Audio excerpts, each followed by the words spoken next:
오늘이 12월 24일이 이브 날이네요. 좋습니까? 어떤 특별한 느낌을 여러분 받아요? 여러분 아직도 젊으니까. 이제 금방 저는 그 커피를 뽑으면서 구닥다리 그 커피를 뽑고 어떤 분은 또 그 다른 커피를 뽑았어요. 그래서 세대 차이를 느꼈어요. 자, 늘 해마다 이렇게 연말을 맞이하는데 그 나이를 먹어가면 따라서 그때그때 느끼는 감회는 다른 것 같아요. 참 한 해 동안 연초에 생각하면 그렇게 희망을 안고 출발했는데 끝날 때쯤 되면은 늘 해안해졌고 아쉬움을 안고 이런 느낌을 저만이 가지는 것은 아닐 겁니다. 평소에는 모르다가 연말이 되면은 한 번쯤 이런 그 삶에 대한 생각을 갖게 되는 것 같아요. 또 크리스마스 이브라고 하지만은 저 같은 나이 정도 되면은 큰 감각이 없어요. 산타 할아버지가 없다는 것도 알고 또 산타 할아버지가 무슨 선물을 주는 것도 아니고 이러다가 보니까 세상을 너무 많이 알아버린 것 같아.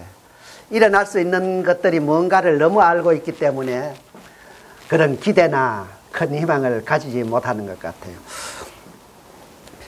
자, 그러나 세월은 흘러가고 또 새로운 한 해를 맞이하고 그러는 거죠. 여러분 투표 잘했어요? 네. 지금은 정보가 너무 빨리 생성됐다가 사라지기 때문에 하루만 지나면은 그 신성한 가치들이 없어져요. 그렇게 놀라운 일들도 하루만 지나면 사람들이 평범해 여긴단 말이에요. 당연한 것 같이. 저는 이번 선거에 많은 서리를 느꼈어요. 전에는 뭐 그런 생각을 가지지 못했는데 이번은 무슨 국가대표 월드컵에 축구하는 것보다도 개표날은 빨리 가서 여러분 뭐 축구한다 그러 축구 보러 가지요. 그런 식으로 투표날은 서리를 느꼈고 또 제가 최초로 정치 집회에 처음으로 한번 참여해 봤어요. 마지막 날.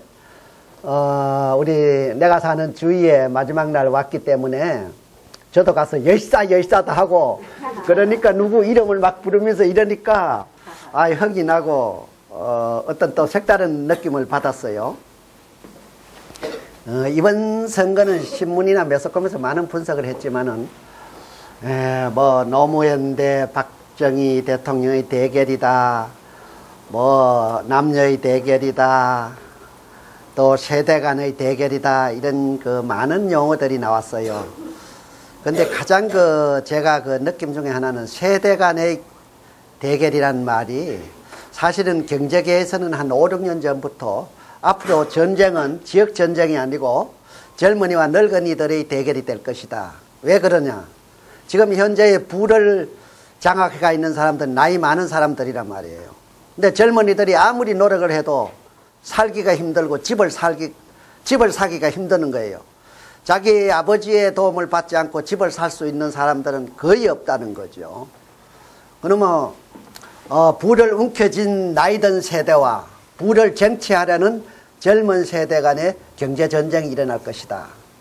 그래서 노인들을 좀 더 그 근무를 하게 하려고 그러면 젊은이들의 고용이 창출이 안 되니까 그걸 막는단 말이에요. 근데 나이가 많아졌지만은 이제 경제활동을 하고 싶어 하는 또 나이 많은 사람들이 많아지는데 그걸 그걸 해버리면은 젊은 세대들이 취업이 안 되는 거죠. 그래서 보이지 않게 이미 전쟁은 시작되었다는 거죠. 이번 선거는 젊은이들은 나이 든 세대를 걱정을 하는 거예요. 구닥다리들이 이거 큰일 났다 해가지고 전에는 부모들이 아들한테 전화해가 설득을 시키는데 이번에는 아들들이 부모한테 전화해가지고 역설득을 시키는 현상이 많이 일어난 거예요. 여러분 아들한테 그런 거 들은 분 있어요? 있어요. 예, 보세요. 벌써 젊은 세대들이 걱정이 돼가지고 부모 세대들을 그러고 사람들 중에 여러 사람들이 얘기하는 것이 누구 찍으면은 나 직장이 위험해져요. 이렇게 젊은이들이 그냥 부모 세대들을 아주 강한 그 어떤 걸 가지고 설득을 하려 했다는 거죠. 또 나이 든 사람들은 민주화 세력보다 산업화 세력을 안 알려준다는 거지, 안 알아준다는 거죠. 그래서 50, 60 세대들이 2030 세대와 50, 60 세대의 대결장이었다는 거죠. 50살이 몇 프로 나갔다고요? 89.9%. 뭐 90%요. 이거는 뭐 아픈 사람, 애국가 있고 뭐 이런 사람 제외하면 50대들이 이렇게 걱정을 한 거예요. 90%가 참, 이거는 우리 역사상 일어날 수 없는 거예요. 이거는 뭐냐면은, 이거 젊은이들 이렇게 맡기 나가 큰일 나겠다 하고, 젊은이들은 또 젊은이들끼리 이거, 나이 든 세대들 이거 알지도 못하면서 이거 나를 좌우해서 안 되겠다. 이래 서로 걱정을 한 거예요. 못 믿은 거예요. 그래서 세대 간에 대결장이 된 거죠. 물론 뭐 보수와 진보의 그 총집합의 대결장이 되기도 했지만은, 이런 그 세대 간에 대결이 있었고, 또 설일이 있더라고요. 저는 좋아하는 사람이 너무 뚜렷하기 때문에 재미있었고, 근데 놀라운 숫자가 있어요. 이번에 대통령 당선자한테. 여러분 혹시 저 신비한 숫자 알아요? 예. 뭐예요? 516. 아니, 벌써 안 해. 자, 5.16, 예, 박정희 대통령은 5.16을 통해서 정권을 획득했고, 우리 박근혜 후보는 51.6%를 똑같아요. 5.16. 그렇게 되었고, 박근혜 어머님은 그 문세강한테 죽었고, 근데 박근혜는 또 문재인 문씨한테 이겼고, 그 다음에 또 박근혜는 18대 대통령인데 박정희는 18년간 통치를 했고, 이 세 가지가 아주 묘하게 숫자가 있지. 근데 인터넷에 떠돌아다니는 숫자 6자 유명한 숫자 알아요? 신비한 숫자? 인터넷에 떠돌아다니는 숫자 6자, 이 숫자가 왜 그런지 사람들이 몰라요. 114, 28, 57. 여러분 들어봤죠? 114, 28, 57. 이 의미 없는 이 숫자가 숫자 중에서 제일 신비한 숫자라는 거예요. 이 숫자가 묘한 것이 한두 가지가 아니에요. 첫째, 1428, 57을 곱하기 1을 하면은 뭐 당연히 1428, 57이죠. 여러분 좀 보여요? 좀 크게 썼는데. 근데 두 번째로 1457 이걸 2를 곱하면은 285714.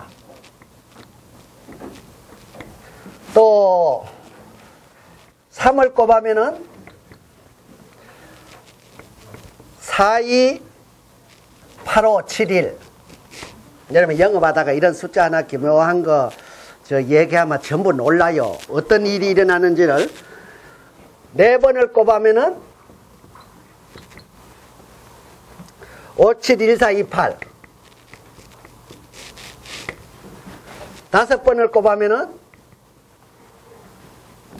714285.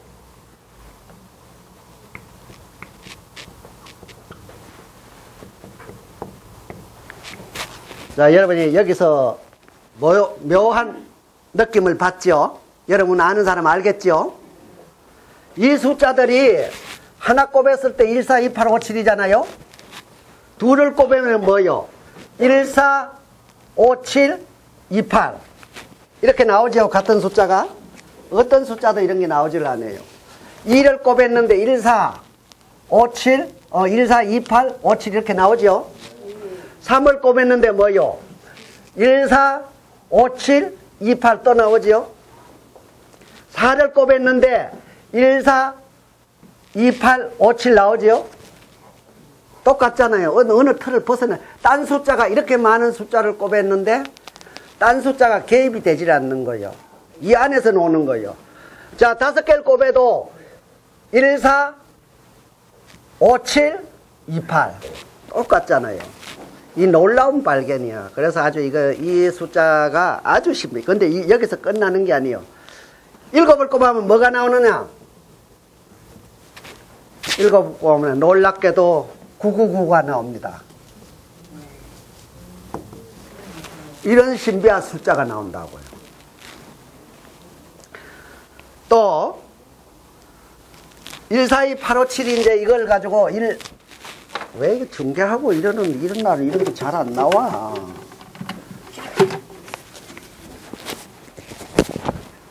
자, 142857을 두 부분으로 해가지고 이걸 플러스를 시키면은 무슨 숫자가 나와요? 142857 하면은 999가 나와요. 이런 특이한 숫자가 나타나는 거예요.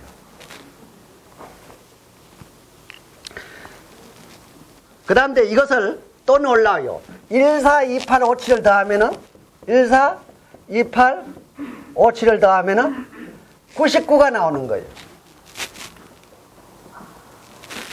이 숫자가 얼마나 신비한지. 근데 또 아주 더한 신비한 숫자가 있어요. 142857을 곱하면은 숫자가 뭐가 나오느냐?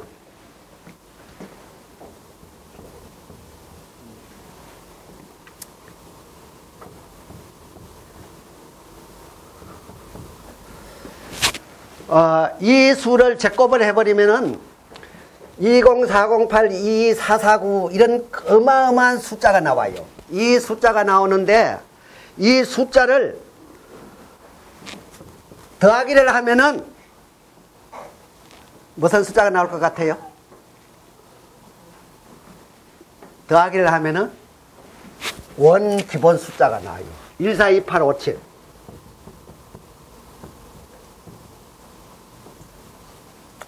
그래서 이 세상 사람들이 도대체 이 숫자가 왜 이런 경이로움이 나오는지 아직 풀지를 못하고 있어요. 왜 이렇게 세 자리, 여섯 자리 숫자가 되는 것을 곱셈을 하고 덧셈을 하면은, 곱셈을 하면은 같은 숫자 142857이 나오고, 덧셈을 하면은 왜 99, 999가 나오고, 그리고 제곱을 했는데 이렇게 여섯 자리 숫자 둘을 곱셈을 해가 반을 딱 나눠가 플러스를 하니까 원 이렇게 했는데 이 두 개를 나눠가 하니까 원 숫자가 나오는지 세상은 참 경이로운 게 많아요. 그래서 영업하는 분들이니까 이런 어디 가가지고 하재가 궁했을 때 이런 것을 얘기하면 야, 너 특이한 걸 알고 있구나 하고 스토리가 되는 거죠. 자, 오늘의 주제는 내 안의 성공학, 각성의 발견. 내 안의 성공학은 제가 어디서 따가왔고 각성의 발견은 제가 창안을 했어요. 제가 이걸 창안을 해놓고도 내 스스로 조금 만족을 했던 그런 주제예요. 세상을 살다 보면 이제 연말이 되고 이러다 보면은 아까 후회와 반성 이런 것들을 가지는 시간을 가진 것과 마찬가지로 세상을 살다 보면은 후회되는 일도 많고 또 반성해야 될 일도 많고 회개해야 할 그런 일들이 많아요. 근데 사람들이 그걸 느끼지 못하고 각성을 하지 않고 지나가면은 발전이 없다는 거죠. 각성은 뭐예요? 각성이란 거는 깨달음이란 거는 눈뜸이에요. 눈뜸. 깨어있는 거예요. 어떤 사안에 대해 가지고 눈을 뜨는 거지요. 자, 각성은 깨어있고 그 다음에 이게 눈뜸이요. 여러분 경험했죠? 저도 집에서 리모컨을 불을 꺼놓고 리모컨을 사용을 많이 해요. 리모컨을 많이 사용하는데 리모컨은 늘 어딘가 스무가 잘 찾지를 못해요. 그래가지고 불을 켜지 않고 리모컨을 찾으려고 허둥대도 이 리모컨이 잘 어디 이불 속으로 기 들어갔는지 잘 없어요. 근데 귀찮지만 일어나가지고 불을 탁 켜는 순간 리모컨이 어디 있는지 탁 드러나죠. 그게 깨우침, 깨달음, 각성인 거예요. 어디에 있는가를 알게 되는 거죠. 세상 이치를, 내가 만약에 세상 이치를 그렇게 안다면 얼마나 살아가는 지혜가 많겠어요. 근데 우리는 늘 미래가 불확실하고 어두움 속에서 뭔가 찾아 헤매지만은 확실하게 찾지 못하는 그런 인생을 산다는 거죠. 반야신경에 보면은 깨달음, 각성은 모든 지식을 능가한다 이래 되어 있어요. 각성은, 반야신경에 이 각성은 모든 지식을 능가한다 그래서 아무리 많은 지식을 알고 있고 아무리 깊이 알고 아무리 넓게 알고 제대로 알고 있어도 깨닫지 못한다면 그 지식이 아무 소용없다는 거죠. 깨닫지 않으면 도로 그 지식이 딴 데로 활용이 된다는 거죠. 그래서 이 깨달음이 모든 알고 있는 거, 지식 이런 거 모든 거 학계보다도 더 유효한 것이다. 소중한 것이다. 사람들이 아는 데는 우리 5가지 왜 오각이라 그러잖아요. 촉각, 손 만져봐가 알고, 그 다음에 뭐요? 먹어봐야 알지. 맛, 미각, 입이 알고, 그 다음에 이제 냄새를 맡아야 되는 거예요. 후각, 코, 그 다음에 뭐요? 소리를 들어서 아는 게 청각이에요. 그리고 사람이 백문이 불여일견이라고 눈이 자꾸 발전해요. 우린 지금 말지 인터넷 보고 모든 거요. 우리 감각 중에서요. 지금 최고로 발전해 나가는 게 눈이라는 거예요. 그래서 봐야 믿는 시대라는 거죠. 그래서 이 5가지를 통해서 우리가 인간이 뭔가를 알아챈단 말이에요. 아, 저거는 저런 거구나, 저런 거구나, 이 5가지란 말이에요. 그런데 그 중요 순대로 있다는 거예요. 보는 것이 최고로 아는데 최고라는 거예요. 그게 어때? 눈이 제일 위에 있다는 거예요. 그리고 다음에는 들어서 아는 거예요. 그 다음 귀가, 아무리 사람이 뭐 큰 인물이 되려고 그러면은 귀가 위에 달려있다 그래도 귓구멍은 눈 밑에 있다는 게 증명이 되었어요. 귓구멍은 절대 눈 위에 올라갈 수 없는 거예요. 이게 우리 사람이 기행이 아니고는. 그래서 제일 중요한 게 보는 거라는 거예요. 두 번째 듣는 거라는 거죠. 그 다음에 냄새 맡는 거, 그 다음째 맛을 봐가지고 아는 거. 그 다음에는 만져봐야 하는 거예요. 촉각. 벌레들은 이거는, 여러분은 벌레들 기어가다가 뭐예요? 벽이 있는데 자꾸 벽 쪽으로 기어가잖아요. 그러죠? 그러니까 아무것도 모르는 거예요. 우리 사람이야 이거 벽을, 이거 가겠어요? 이쯤 벽에서 딴 데로 돌아가죠? 근데 이 구더기나 뭐예요? 이 벌레들은 이 벽에 있는데도 모르고 계속 간다는. 그러니까 벽에 부딪히면 뭐예요? 되돌아온단 말이에요. 그러면 깨달음이 없는 거죠. 우리 사람들도 어렸을게 그거 안 되는 거 알면서 꾸역꾸역 가는 케이스 있죠? 나를 포함해가지고. 안 되는 줄 알면서도, 해보는 거잖아요. 그래서 이런 것이, 이런 5가지의 감각 기능과 이런 것들을 통합해가 이 정신이 깨어나는 것이 각성인 거예요.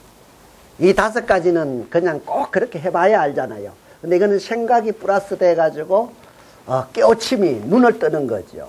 이게 얼마나 소중해요. 이 세상에 태어나가지고 이 세상의 이치나 이 삶의 어떤 뭐를 아무것도 모르고 아까 그 곤충 벌레같이 기어만 가가지고 깨닫고 이래서야 되겠느냐 이거죠. 그래서 깨우침은 늘 어떤, 저는 개인적으로 전에 둔산동에 살 때는 아침에 갑천 냇가를 걸으면은 묘한 기분에 젖을 때가 있어요.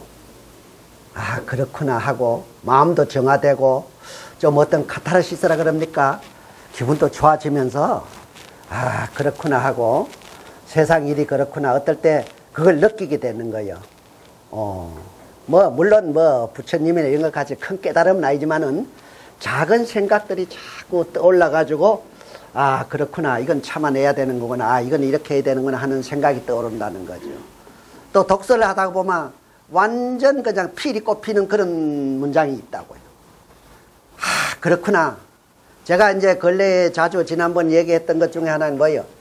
내 카톡에도 올려놨죠. 뭐죠? 인생은 뭐라고? 언제라도 요즘 되면 알아야 되는데 지금부터야. 근래 제가 이 말을 참 좋아해요. 사바타 도요 씨가 그 일본의 백살이면서 약해지지 마. 그 시를 전 거지요. 슬퍼하지 마. 산들바람은 한쪽으로만 불지 않아. 어?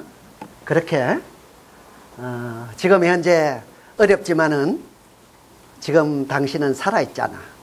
이렇게 그 시가 그러니까 이제 살다가 보면은 자기 깨달음이랄까 이 느낌을 확 주는 필이 꼽히는 그런 문장들이 있다고요. 그리고 그런 사람도 있어요. 그런 얘기를 해주는 사람, 우리가 소위 이제 멘토라고 얘기를 하는 거죠. 근데 사람들이 전부 이제 나는 알 것만큼 안다. 남의 말을 들으면서도 내 생각대로 들어요. 그리고 내 생각하고 다르면은 벌써 안에서부터 거부감이 일어나. 그거 아닌데. 지금 봐요. 우리 세대 간에 얼마나 생각의 차이가 있어요. 한쪽은 문재인이 되어야 된다 그러고 한쪽은 박근혜가 되어야 된다고. 50%가 거의 50%가 반대 생각을 가지는 게 이 시대예요. 그래서 자기가 옳다고 항상 주장할 수 있겠느냐 이거지. 내 말이 항상 옳다고 주장할 수 있는 거냐 이거지요. 50%가 반대 또 다른 생각을 가지는데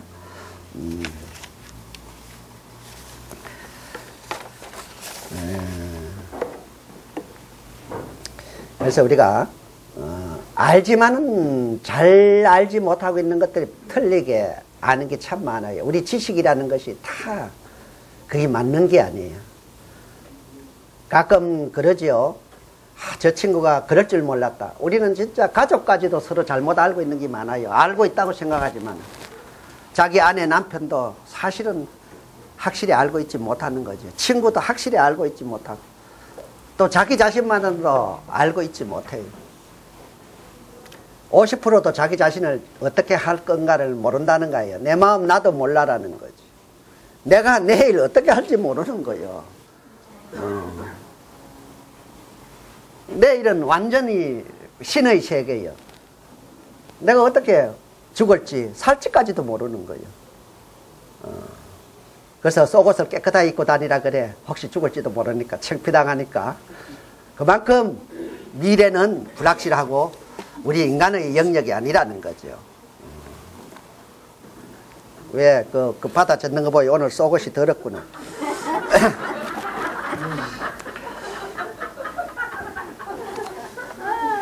자, 어떤 그런 그 필이 꼽히는 순간에는 왜 뻘개져?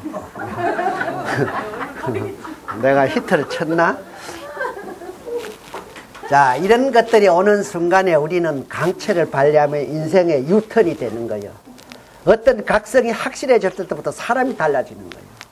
근데 매일 똑같은 생각에 사로잡혀 있고 고정관념에 젖어 있으면은 절대 변할 수가 없는 거죠. 어떤 깨우침이 와가지고 자책과 눈물로 야 이제 지금부터는 이렇게 살지 않겠다. 이 순간이 사람을 변화시키는 거예요. 근데 늘 자기 집착에 젖어 있고 이기주의에 적어져 있으면은 절대 변할 수가 없어요.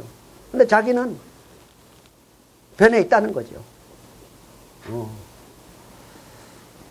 그렇다고 해가지고 매일 각성을 하고 살 수는 없어요. 매일 후회하고 어떻게 살아요? 어떤 계기가 되었을 때 느낌이나 깨달음이 와야 되는 거죠.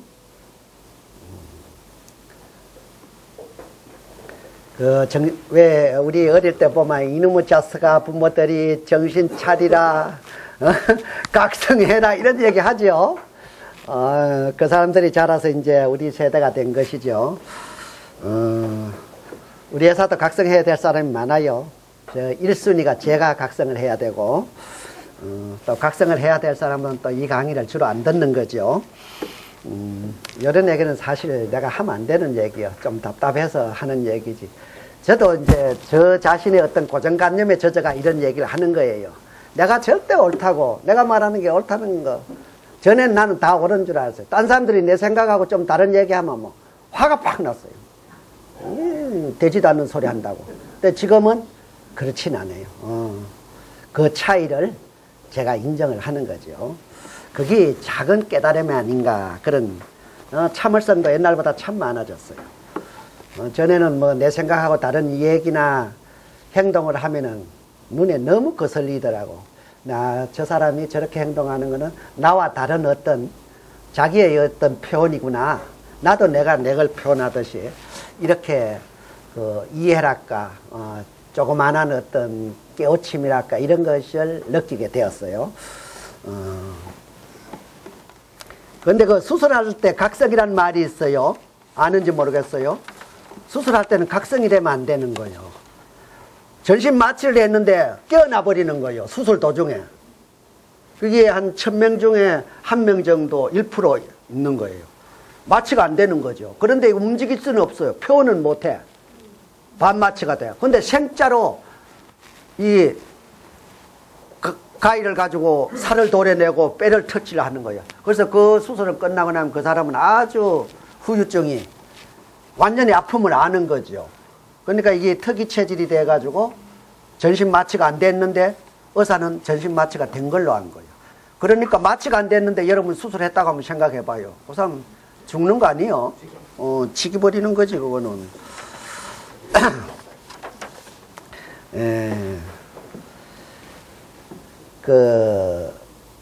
후에 해계는 이거는 좀 종교에서 쓰는 말이고 또 불교에서는 반야라 그래요. 마하 반야 바라밀다를 이게 반야신경이라 그래요. 마하 바라밀다 심경 이렇게 여러분도 혹시 이제 그 아까 제가 써드리면은 불교의 경전 중에서 가장 짧은 건데 가장 많은 것을 포함하고 있다는 거예요.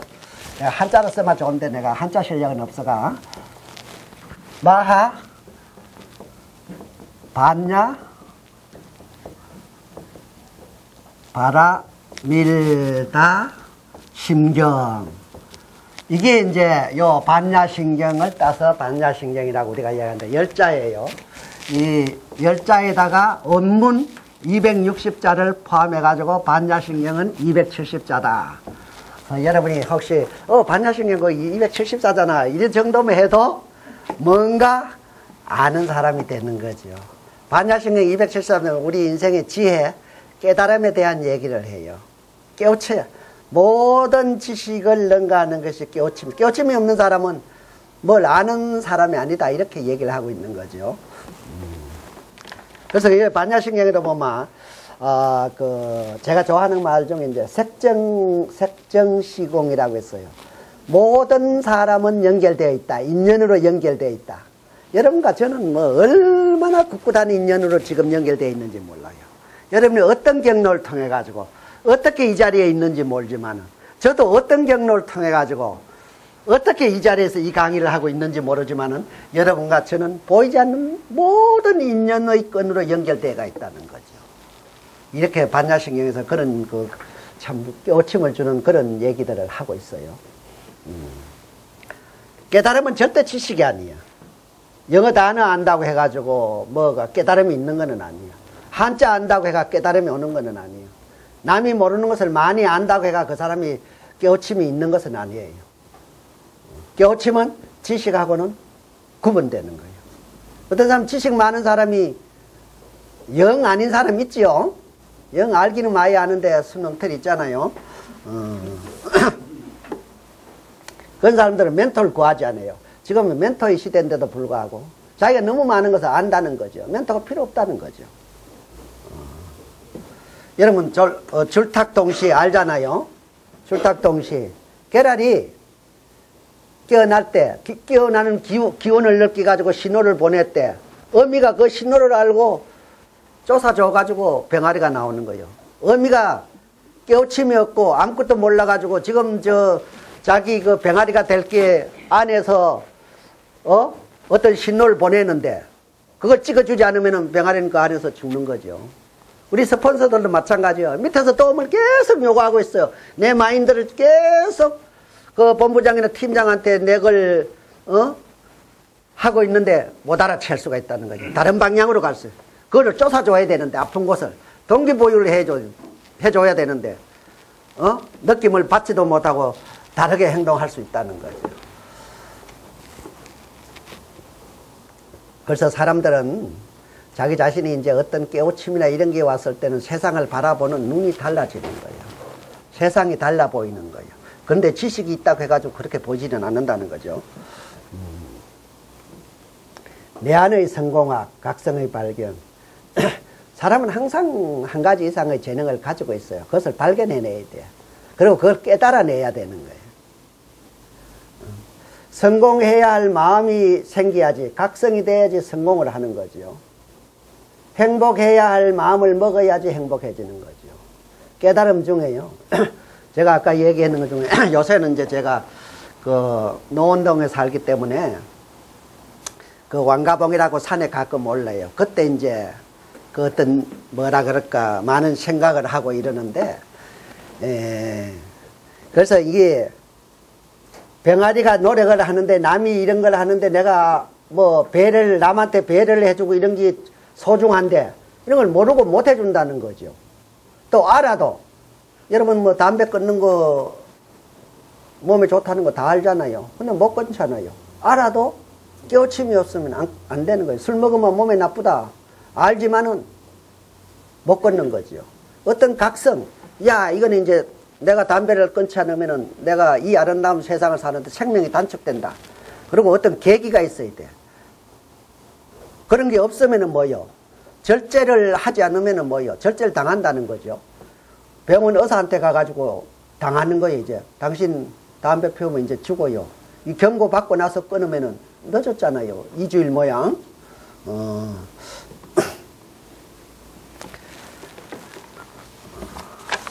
자, 제가 이제 이 강의를 준비하면서 아니면은 평소에 제가 구본형 들어봤어요. 구본형 변화연구소 소장이 책을 저는 참 많이 읽어요. 그분은 책 제목 하나가 책 한 권을 능가할 정도예요. 아주 뭐 필살기라든지 너 스스로를 고용하라든지 익숙한 것들과의 결별이라든지 그러면 오늘 눈부신 하루를 위하여 이 오늘의 중요성을 뭐 이 사람 뭐 하는 거 또 1인 기업 이 사람은 근데 이 사람은 거의 뭔가 깨우친 사람 같아요. 물론 뭐 부처같이 큰 깨달음은 아니더라도 얘기하는 거 보면은 이분이 그 깊은 인생이라는 책에 보면은 야 너무 내가 얕은 인생을 가볍게 살고 있겠구나 이런 얘기들을 있어요. 또 여기도 인연이 나와요. 인연하는 거 이래 제가 아까 얘기했잖아요. 이렇게 연결돼가 여러분이 어떻게 왔는지 몰라 여러분하고 나하고 지금 이런 거 하고 있단 말이에요. 인연의 끈이 얼마나 소중해요. 그런 것들을 얘기하는 거예요. 노지현 씨 생전 안 오더니 오늘 강의 들으러 왔네. 근데 내가 강의 준비를 노지현 씨 걸 했어. 노지현 씨는 우리 회사에 행사를 하고 스스로 걸어온 사람이요. 그렇죠? 그래가 우리 회사에 왔단 말이요. 그런데 늘 생각할 때마다 자기 아버지를 뭐를 했어요? 예, 입간 연습을 했다는 거죠. 염을 했다는 거죠. 그냥 깨놓고 얘기하자면. 큰아버님도 염을 하고 또 나아가서 뭐요? 사돈 어른도 염을 하고. 이 얼마나 인생의 특이한 경우요. 그리고 여기가 본부장이라는 타이틀을 중국에 가가지고 뭐야 청바지인가 무역하다가 쫄딱 망해가 와가지고는 얼마나 지금 성공해 있느냐고. 이 인연. 또 우리 회사에서 많은 인연으로 와서 성공적인 삶을 사는 사람들이 참 많이 있어요. 그 중에서도 저 또 특이한 우리 회사에 여기 우연히 와가지고 성공한 사람 언뜻디네 차순옥 팀장이라든지 고혜자 본부장이라든지 양영순 본부장이라든지 어떻게 해가지고 어떻게 왔는지는 몰라도 여와서 인생 역전시킨 사람들 많지요? 네. 우리 목사님, 장로님도 그렇죠? 네. 왜 교회에 안 계시고 항상 회사에 계세요? 봐요. 그리고 서울에 지금 서울에도 강의를 듣고 있겠지만은 정미소 팀장 있지요? 알아요? 우리 한글이 참 힘들어요. 정미소를 가지고 정미소라고 읽을 수도 있죠. 그래 읽으면은 그래서 외국인들이 너무나 한국어를 배우는데 애로사항이 그거라는 거죠. 맛있다 그래 놓고 또 맛 같다 소리를 한다는 거예요. 그때 어떻게 맛이 써 있는지를 전혀 모르겠어요. 아, 저 친구 맛 같다 근데 야, 음식에 먹는 건데 어떻게 또 사람한테다 갖다 붙이냐. 도저히 한국어 이해하기가 힘들다는 거예요. 그 정미소 지금 우리 팀장이 듣고 있으면 무슨 내 얘기를 하려고 저러느나 이렇게 대답해봐요. 정미소 팀장 지금 서울에서 듣고 있어요? 아, 듣고 있다고요? 정미소 팀장이 우연히 택시를 탔는데, 개인 택시를. 거기에 지금 현재 누구요? 예, 윤은호 강원본부장이 개인 택시 운전을 한 거예요. 그래가 꼬셨다 그러면 안 되지.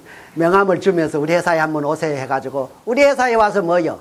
지금 강원 영서본부장이 되어 있다는 거죠. 우리 여러분이 앉아있는 여러분이나 저나 어떤 보이지 않는 인연의 끈이 이곳까지 오게 했고 인생의 어떤 그 새로운 삶을 살게 하는 계기가 된 거죠. 그래서 이 순간 이런 작은 인연들을 우습게 보면 안 돼요. 여기 우연히 왔지만은 온 거는 우연이요. 그러나 뭐요? 성공하고 안 하고 깨우침 있고 있고는 자기 자신이 해야 할 일이죠. 그래서 아까 그 구본영 변화연구소 소장님이 참 대단하게 어떤 저는 그분이 보이지 않는 멘토 비슷한 내가 생각을 하고 있어요. 그분의 책이 나오면은 바로 내가 가서 사보고 해요. 근데 그분이 무슨 얘기를 하느냐면 100번을 하루에 웃으라 그래요. 근데 저는 무슨 하루에 어떻게 100번을 웃어. 그런데 사실은 아닌 거예요. 100번 너무 웃고 있는지도 몰라요. 우리가 모르게 웃는다니까요. 그리고 저는 웃는 게 얼마나 힘든지 모르겠어요. 저는 좀 뭐요. 이 사진 찍을 때 우리 팀장님들, 지사장님들 저한테 아우 회장님 좀 웃어요. 근데 어떻게 사진 찍으면서 웃는 게 힘드는지 웃을 수가 없어. 그런데 내가 요새 깨달음이 하나 왔어요. 나는 입을 벌리면 사람이 경박하다는 관념이 있어가 늘 여러분 날 보세요. 입을 늘 다물고 다녀. 거기 내 어떤 이때까지 살아온 어떤 그 고정관념이었어요.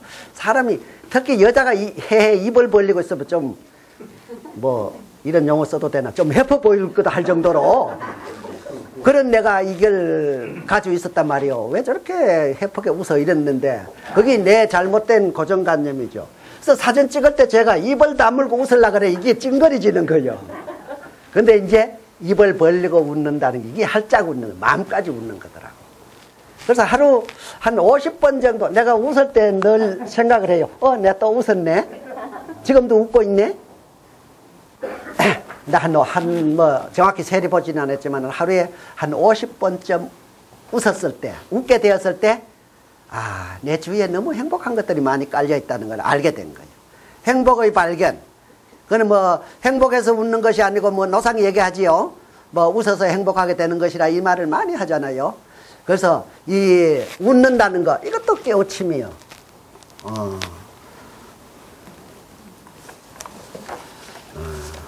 그래서 어떤 그 인생의 어떤 깨우침에 들어 자기가 이 우연을 깨우친 사람들은 이 우연을 우연으로 보지 않는 거예요. 우연을 뭐로 만들어요? 우연히 무슨 일이 일어났다 어떤 거에 끌려가지고 그러면 이걸 필연으로 만들어요. 이래가지고 이게 운명이 되는 거예요. 아까 노지은 씨가 우연히 여기 한 번 와가지고 자기 인생을 다른 방향으로 지금 향하게 하고 성공의 길을 가고 있듯이 이렇게 우연히 왔단 말이야. 누군가에 얘기해서 어떤 장소에 왔는데 이걸 필연으로 만들어가지고 그 필연이 성과에 의해가지고 내 운명을 만든다는 거예요. 내 인생을 만들어낸다는 거죠. 그래서 이렇게 하자면은 첫째 관문이 있어요. 깨우침, 깨달음, 각성의 문을 통과해야 돼. 느껴야 돼. 느끼지 않고 그냥 사는 삶은 이거는 너무나 무의미하고 가치 없는 일이거든. 후회만 하고 회개만 하고 반성만 하고. 근데 깨우침은 뭐냐? 반성, 후회 이런 거 하고 플러스 행동하여. 각성을 했으면 행동이 달라지는 거란 말이에요. 그래서 1차 우리가 그런 삶을 살다 그러면은 깨우침을 통과해야 되는 거예요. 근데 이게 깨우친다는 게 쉽습니까? 어떤 계기가 돼야 깨우쳐지거든요. 그냥 가만히 일상이 계속되는데 그 깨우침이 오겠어요? 뭔가 사건이 일어나고 뭔가 계기가 되고 깨우칠 어떤 거리가 있어야 깨우치는 거 아니에요? 그러니까 좋은 사람을 만난다든지 좋은 친구를 만난다든지 스승을 만난다든지 좋은 책을 본다든지 그 가장 그 좋은 거는 좋은 친구 만나는 게 동반자라서 삶에서 무지하게 좋은 거예요.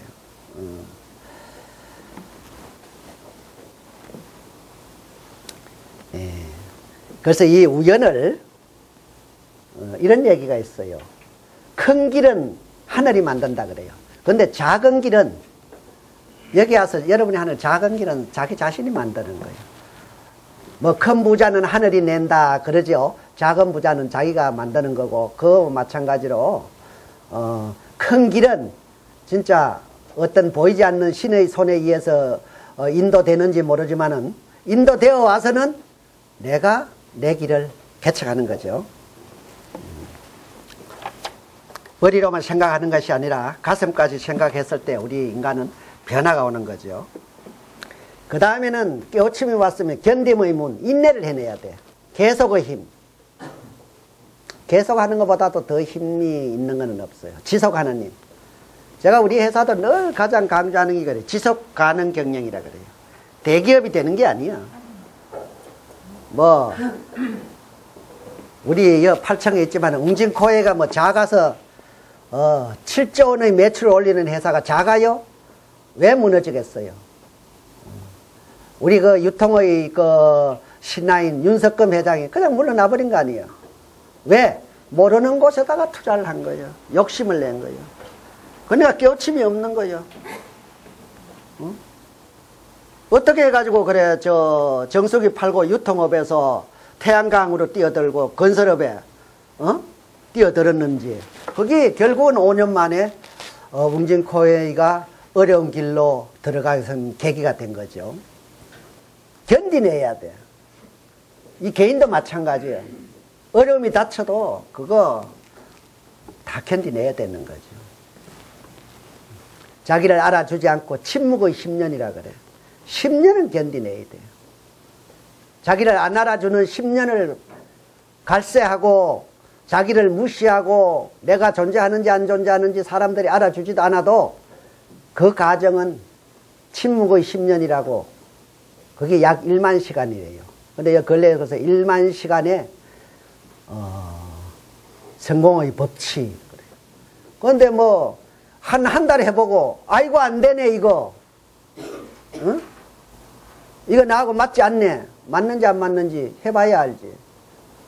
여러분도 우리 회사에서도 계속 여기서 끈덕지게 붙어있고 끈덕지게 하시는 분은 어떤 일이 일어난다는 거지. 누군가가 도움을 주고 생각했던 것보다는 더 좋은 일들이 일어난다는 거죠.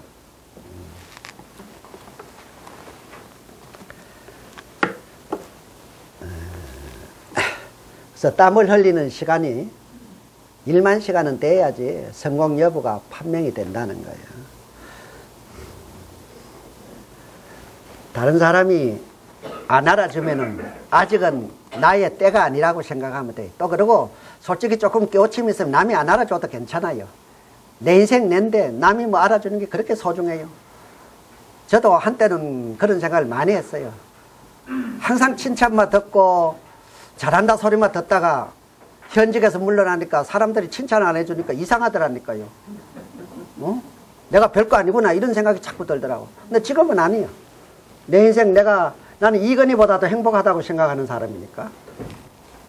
이건희가 뭐 돈으로 따지면 수억 배가 많겠지만 행복한테는 지고 싶지 않는 거예요. 각자가 자기 인생의 어떤 깨우침에서 자기 행복을 건설하는 거예요. 행복은 뭐라 그랬어요? 발명품이 아니고 만들어내는 게 아니고 뭐라 그랬어요? 행복은 발명품이 아니고 발견품이다. 발명품이 아니다. 행복은 발견품이다. 사람들이 요새 많이 얘기해요. 행복은 내 주위에 깔려 있는데 내가 발견만 하면 됩니다. 내가 행복을 느끼기만 하면 된다. 그래서 혼자 괴롭고 고독하고 어렵고 하는 순간들은 다 견디내야 돼. 지난번 제 강의가 그 인내, 뭐라 그랬어요? 삶의 최고의 지혜. 인내는, 참는 거는 약자의 논리가 아니다. 약한 사람이 참을 수 없어요. 약하면 화내고 썩내고 한다니까요. 그 두려움이요. 강자에 대한 두려움으로 화를 내는 거예요. 자기보다 못하는 사람한테는 대부분 도와주지 화 안 내요. 상사도 마찬가지예요. 여러분들이 이제 상사를 참 많이 이제 원망하고 욕할 수가 있어요. 또 그래서 내가 그 상사는 극복해야 할 대상이지 이길 대상이 아니다. 내가 그런 얘기를 많이 해주고 있어요. 그러면 그 깨우침이 왔을 땐 상사하고 다툼이 뭐 본부장하고 나하고 안 맞다. 계속 싸워가 되겠어요. 팀장하고 나하고 안 맞다. 계속 싸워가 되겠어요. 그 사람 절대 안 바뀝니다. 그 사람들은, 높은 사람들은 되게 자기가 옳다고 생각한 그 생각을 가진 사람이 많아요. 얘기하면은 막 화를 내버린다고. 근데 실제는 나쁜 상사들 많죠. 정말로 꼴 보기 싫은 상사들, 저도 그러나? 꼴 보기 싫은 상사들 많아요. 어쩌다가 저렇게 성공했는지 모르겠어. 그래도 그 상사는 이길 대상이 아니에요. 극복을 해요. 설득하고 이렇게 해가지고 내가 상사가 되어야지. 그렇잖아요. 그러니까 그것을 이긴다기보다는 극복을 해가지고 조화를 이루어야 되는 거죠.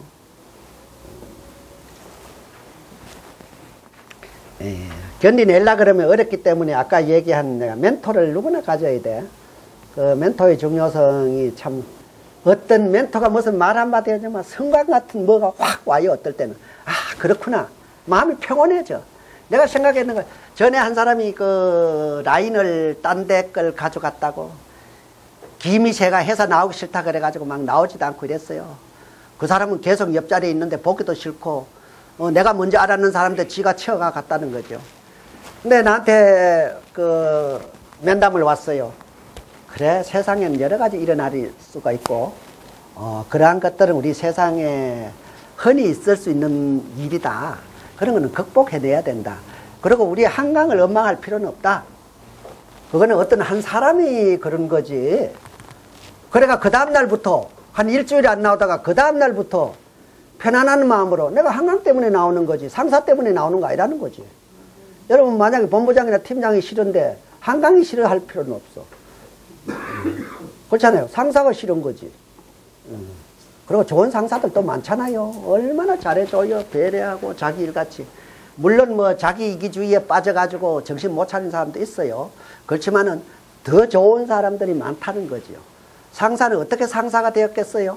뭔가 특별한 뭐가 장점이 있어서 된 거란 말이에요. 그래서 그렇게 극복을 이게 깨달음이에요. 상사에 대한 자기의 어떤 그걸 생각을 바꾸면은 편안해지는 거예요. 대부분이 나보다는 남의 어떤 거를 넘어서고자 했던 것이 많은데 자기 자신이 깨우치가 넘어서야 되는 거죠. 그 재능은 전부 다 한 가지성은 타고나지만 그것을 발견하고 자기가 그것을 개발하고 하는 사람은 드물다는 거죠.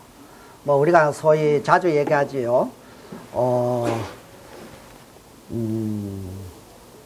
그 지렁이도 꿈틀거리는 재주가 있다. 이 말 많이 하잖아요. 그건 사람인데 얼마나 많은 안에 내재되어 있는 재능이 많겠어요. 근데 그걸 개발하지 않고 깨우치지 않아가 그냥 살아가는 케이스가 많다는 거죠. 그 멘토를 통해 가지고 아니면 자기 노력, 피와 땀을 해가지고 몰입을 하면은 자기 재능이 뭔지 알 수가 있어요. 누가 한강라이프에 재능이 있는 줄 아서 일 잘하는 사람 누가 알았겠어요? 집중하다 보니까 내가 이런 데에 재능이 있다는 것을 알게 되는 거죠. 박세리가 골프 재능이 있는지 어떻게 알았겠어요? 해보니까 재능이 나온 거죠. 박태환 수영 선수가 수영 잘하는지 어떻게 알았겠어요? 열심히 해보니까 재능이 발견이 된 거예요. 개발이 되고. 우리가 호랑이로 태어났으면서 염소로 산다는 말이 있어요. 재능을 많이 가지고 있는데도 불구하고 형편없이 산다는 거죠.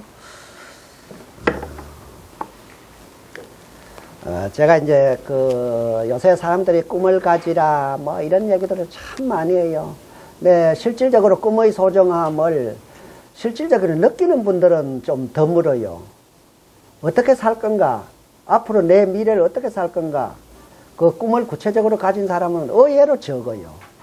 그래서 저는 가끔 여러분한테 꿈 가지라 그러는 거. 저도 이때까지 꿈이 없었으니까요. 막연히 바라는 건 있었어요. 막연히 그렇게 됐으면 좋겠다는 건 있어도 구체적으로 내가 적어낼 정도의 꿈을 내가 가지지는 못했단 말이에요.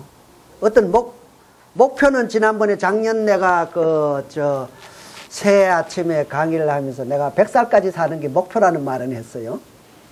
왜 입을 딱 벌려요? 응? 응? 여러분도 목표를 100살까지 살려고 하면 그러면 100살까지 사는 건강, 생각, 스트레스 받고 이러면은요 절대 100살까지 못 살잖아요. 그러니까 그런 쪽으로 자기가 목표를 가지면 그런 쪽으로 행동을 하게 돼가 있는 거예요. 목표를 확실히 가져야 돼요. 그럼 목표보다 더 큰 게 뭐예요? 꿈이라니까. 꿈 없으면 남한테 휘둘려요. 내 꿈대로 가지고 살아나가야 되는 건데 남의 꿈, 남의 시선 때문에 산다니까요.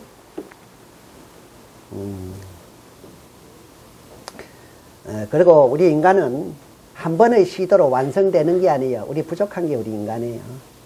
한 번 잘못됐다고 해가지고 절망할 필요가 없는 거예요. 지금 환경이 어떻든 조건이 어떻든 사업이 되든 안 되든 항상 꿈을 창출하고 꿈을 하나 가슴에 품어야 된다는 거예요. 여러분 그 피천덕이 있잖아요. 수필가. 그분이 가슴에 북극성을 하나 품고 살아라 그랬어요. 참 멀리 있는 꿈이지만은 늘 바라보라는 거지. 가슴에 북극성 하나는 품고 살아야 된다는 거죠. 그리고 인생은 살다 보면 실수도 많아요. 또 비밀도 많고, 우리가 살다, 우리 인생의 비밀 한두 가지는 간직하고 살아 그랬어요. 근데 어떤 친구가 나도 비밀이 있대. 그럼 뭐야? 그러니까, 나 차 운전하다가 시내에서 화장실을 발견 못해가 나 똥 쌌어. 그래, 비밀. 그냥 그 사람 경험 얘기하는데 운전하면서 그대로 쌌대. 도저히 내려가지고 어떻게 할 시간을 확보를 못했다는 거예요. 그래 어떻게 하겠어? 혼자니까. 그 뒤처리를 하는데 죽는 줄 알았대. 마누라도 몰래 엉금엉금 기어 돌아가 화장실로 기들어갔대. 그래서 인생에 살면서 진짜로 잘못하면 우리 인생에서 똥을 쌀 때도 있는 거예요. 사람은 각자의 패를 가지고 태어나. 여러분 카드 하면은 패가 내가 원하는 패가 오는 게 아니에요. 각자 인생은 패가 오는 거예요. 고소도 받을 때 7장 그냥 받는 거예요. 그렇죠? 쭉자만 받고, 쭉자는 참 고소도 좋지. 형편없는 거 짝짝이도 기도로고 이런단 말이야. 그러나 그 패를 가지고 내가 점수를 따려고 노력을 해야 되는 거예요. 내가 가진 재능, 키가 크든 작든 좀 인물이 못났든 좋지 않은 환경에 태어났든 7장 패는 주어진 거예요. 그러니까 이 패를 가지고 3점, 5점 날라고 열심히 쳐야 되잖아요. 하다 보면 쌀 때도 있고 싼 거 먹을 때도 있고 다른 얘기 할 때는 안 웃다가 이런 얘기 하니까 웃어요. 자, 어떤 그 할머니가 이런 얘기를 하더래요. 나는 방구를 끼도 소리도 안 나게 끼고 많이 끼기는 해도 냄새도 안 나는데 자꾸 손자 녀석들이 할매는 너무 방구도 크게 끼고 냄새도 지독하다고. 요것들이 내가 키웠는데 이제 배반을 하는 것 같다고. 의사 선생님 어떻게 했으면 좋겠습니까? 그런 거예요. 종합병원에 왔었는데 그러시면은 그 이비인후과로 한번 가보세요. 그러는 거예요. 그래 이비인후과 가서 치료를 하고 나서 어디 치료를 했겠어요? 방구 치료를 하는 게 아니고 냄새 코 치료하고 기 치료를 한 거예요. 그러니까 기가 뚫리고 냄새가 나는 거 보니 자기가 너무 소리도 크게 나고 냄새도 독하더라는 거예요. 사람이 깨닫지 못하면 자기가 아니라고 생각한다니까. 자기 방문 냄새 없다고 생각한다니까. 이게 깨우침이란 거예요. 그 곤치는 건 뭐예요? 멘토, 누구한테 자극받아가지고 이제 그 한 거죠. 자, 제가 이제 저도 간직한 비밀 하나 제가 이제 여러분한테 고백을 하나 하죠. 전부 다 쳐다보네. 무슨 고백하는가. 뭐 숨겨둔 여자가 있다는 이런 뜻이 아니고, 제가 하나 깨달은 것 중에 하나는 조직 생활하다 보니 논쟁이 많아. 정말로 이게 서로 싸우는 일이 많단 말이에요. 근데 분쟁마다 꼭 이길 필요가 없다는 거야. 분쟁마다 꼭 이길 필요가 없는 거야. 그 차이를 인정하고 그대로 두면 되는 거야. 그리고 풀려. 근데 그걸 꼭 이기라 그랬을 때 너무 악화되고 다른 길로 가더라는 거지. 이게 여러분한테 내가 그 내 나이에 깨우침 하나 여러분한테 들려주는 거예요. 친구나 동료나 어떤 분쟁이 생기는 거 꼭 이길 필요가 없다는 거예요. 그 친구 이기가 뭐 하겠어요? 내가 더 어디 훌륭해지겠어요? 그 다음에 제가 간직한 비밀 두 번째로 하나 고백하자면은,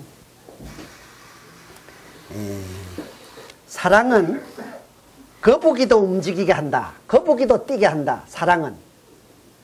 저도 내 생에 나는 아직 누구를 사랑한다 소리를 내 입으로 해보질 못했어요. 실제는 그래도 이 말이 안 나오더라고요.